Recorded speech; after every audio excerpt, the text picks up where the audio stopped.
ఈరోజు నువ్వు నానా రకాల బాధల్లో ఉన్నావు, అవి నీకు పర్మనెంట్ ఉంటాయా లేకపోతే దేవుడు వాటిని మార్చేస్తాడా? రైట్, నమ్ముతున్నావా? రైట్, ఈరోజు బోల్డ్ అప్పుల్లో కూరుకుపోయి ఉన్నావు పీకల దాకా, అందులోనే స్థిరపడిపోతావా లేకపోతే దానిలోంచి దేవుడు నిన్ను విడిపిస్తున్నాడా? నమ్ముతున్నావా నిజంగా? అయితే అదే మాట విడుదల చేయి. ఆ వాక్కు దేవుని ఎదుట ఆమోదం పొంది ఆమేన్ అంటాడు.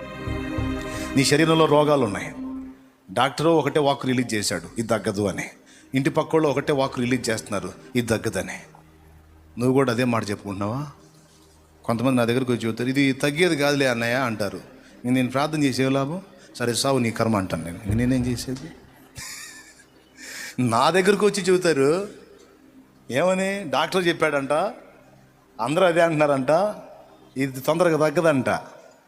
నా దగ్గరికి వచ్చేది నేనేం చేసేది? ఇంకా నీవేమి నమ్ముచున్నావో అదే జరుగును కాక. ప్రార్థన చేస్తా, ప్రభువా ఈ బిడ్డ నమ్మిక చొప్పున చేయమని. చేసినాక మళ్ళీ ఈరోజు తగ్గిద్దా అంటే ఏం చెప్పాలి నేను? కాదు, లోకమంతా ఒకటి పలుకుతున్నా వాళ్ళకి ఎదురు పలుకు నువ్వు. అది నువ్వు ఆపోజిట్లో పలుకు, అంతే. నీకు వచ్చిన జబ్బు పెద్దది, అది తగ్గదు, అది అంత, అది ఇంత అంటే అది ఎంతైనా మీకది అంత, కానీ నా యేసుకు అది ఎంత, ఆయనకి ఎంత అది. ఈరోజు మనకి పెద్ద మొత్తంలో పైసలు కావాలి, అమ్మో అమ్మో అన్నట్టుగా ఫేస్ పెట్టాం ఇందాక. మనకది పెద్ద మొత్తం. ఏసైకి ఎంత?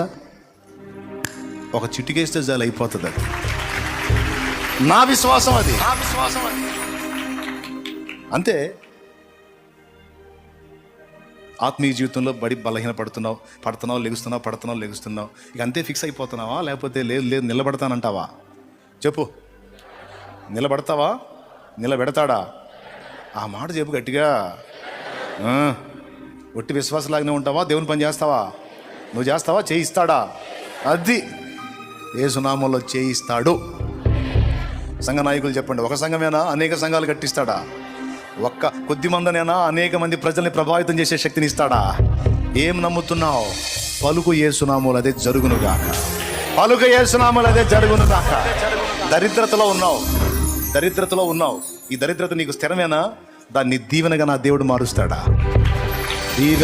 దీవెన. నీ భౌతికమైన వాటి విషయంలోనైనా ఆత్మ సంబంధమైన వాటి విషయంలోనైనా నేను చెప్పిన ఈ మాట దయచేసి మర్చిపోవద్దు. నేను చెప్పినట్టు అదే నువ్వు పలుకుతూ ఉంటావు.